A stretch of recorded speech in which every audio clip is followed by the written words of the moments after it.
The tube probably was enough for 3 people. Maybe it was a tractor tube or something like that. I didn't know how to swim at all. I could have drowned, you know. We were lucky to make it through.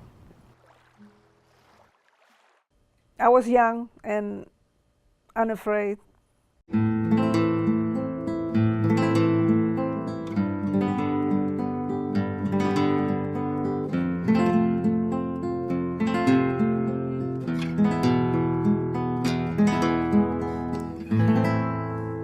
I was born in El Salvador. It was a small rural part of the country, Canton Tihuilotal.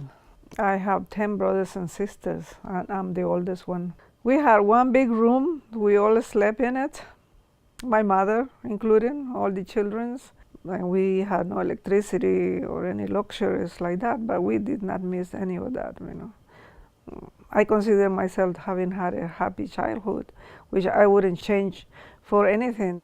But we, you know, my father made sure that we always had food on the table. And my father used to be a merchant. He would go places around to buy cattle, and he would take them to the city and resell them for a profit. That's how he supported us. And my father always wanted to make sure that we had an education, to make sure that we had a different life, you know.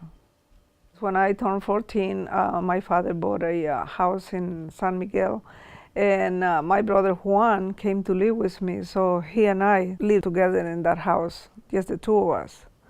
He was 13, I think, at the time. I was 14, so we took care of each other. In San Miguel, we attended school there from 7th grade on till the end of high school. My mother and younger brothers and sisters were all back in the country. And even though we were provided a home to live in San Miguel, we had no one there, you know. So my sister Gloria and I were by ourselves. I felt very lonely there, you know, because I wasn't used to living in the city. I liked the fact that I was going to school, but at the same time, I didn't have the rest of my family. So we felt like we were always coming to an empty home, you know. It wasn't exactly an ideal situation, but that's how my parents felt like it had to be done, you know, and we went through that. No, my father didn't tell me because we didn't really talk much. But I think the idea of him coming to the United States was because his family was getting bigger. I mean, we were getting bigger and we needed higher education. And he wasn't able to, he knew that he wasn't going to be able to send us to school the way he wanted to. Yeah, at some point he was getting severely discouraged. He wasn't prospering as much as he once did, and therefore he made a decision, giving himself a chance and coming to the States. He was lucky to make it through the border, and he lived in Washington, D.C. for like a couple of years. I was kind of scared, you know, knowing my father was gonna be leaving us, and we didn't know what was happening to him, you know. That was something new to us. Yeah, we missed him a great deal too, you know, but at the same time, we had to respect that decision on his part. And he was helping us, you know, from a distance, and we kind of accepted it and got used to it. I had good hopes that his dreams would come true, and he was right. He offered to me if I wanted to come join him, and given the fact that the Civil War was about to break, I felt like it was a good opportunity. That's why I followed him, and I came here too.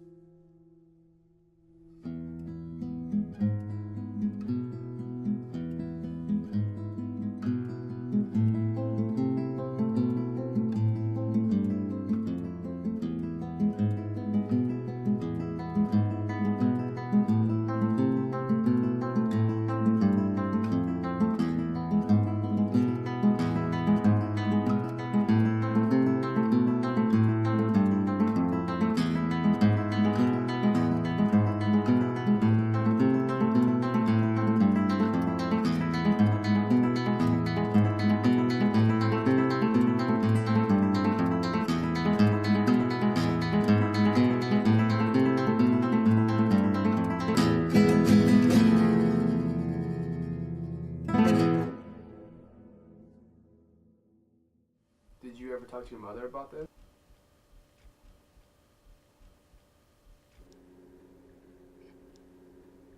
Triste.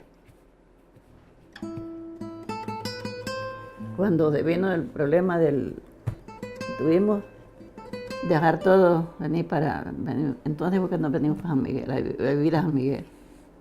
Pero yo me vine pensando que íbamos a arreglar de nuevo y ya no se pudo. Porque se puso muy triste la situación, muy triste. Habían tiempos que no podíamos salir de la casa porque era peligroso para los muchachos.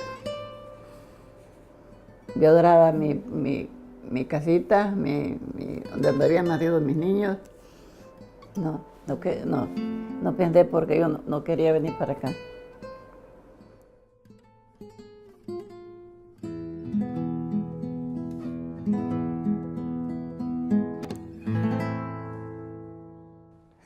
He felt like she also deserved the opportunity to see this country as well, to see if she likes it. I decided to support him with the idea too.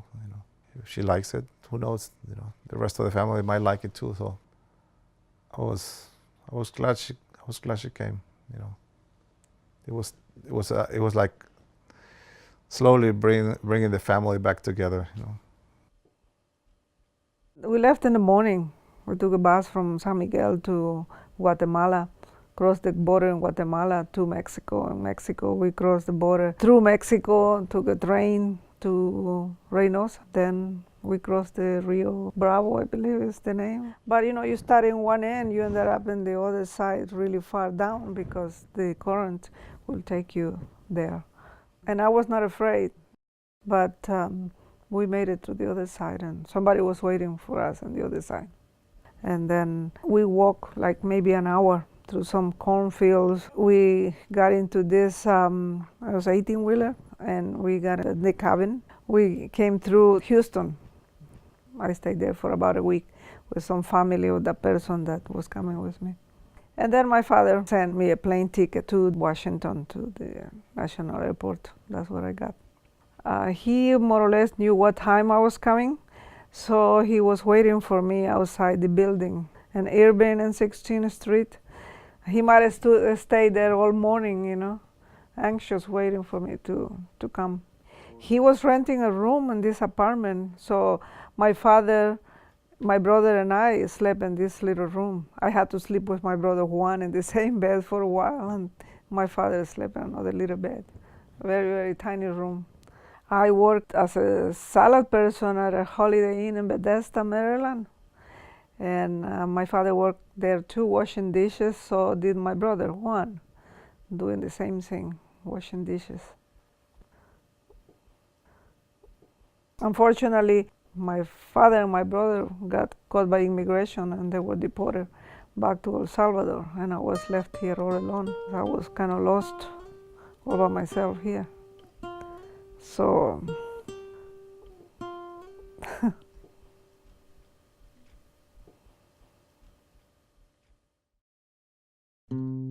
after my father and brother were detained, luckily I saw another friend from high school at a bus stop, and we started talking. I told her my problems, and she asked me if I wanted to move to Maryland to live with her and her sister in their apartment. So I did. I found a job as a maid, cleaning, and that's how I survived. And then maybe months later I met your dad. And months after that we got married. He was kind of my pillar, my support at the time, because I didn't know what to do. So we got married, and then that's another story. I already had Anthony, and I was pregnant with James when I got my citizenship, and I applied for my parents, and they were able to come legally to the United States with the rest of my brothers and sisters. If I had to start all over again, doing the floors with that lady on my knees to survive, I would do it. I would gladly do it. Because I've been there, I've done that, and I would do it again if I have to. rise up again. If someone wants to come to the United States, they need to come with an open mind. You have to pay your dues. You have to work hard. Don't be afraid. The opportunity is there. You just have to take it. I believe that people that believe that stereotype when it comes to immigration, they never had a chance to visit any other country. So all they know is the United States.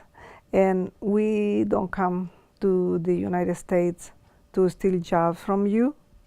We come to work hard to better our life. We'll do anything we can in order to survive. So don't be afraid.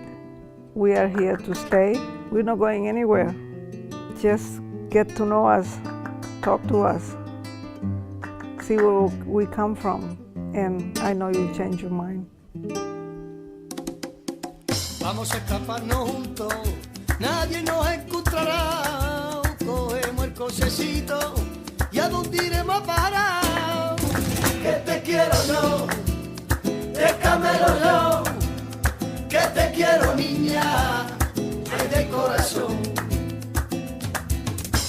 Mi fantasía es algo excepcional, un don que me ha dado Dios, nadie me lo puede robar. Que te quiero yo, déjamelo yo, que te quiero niña.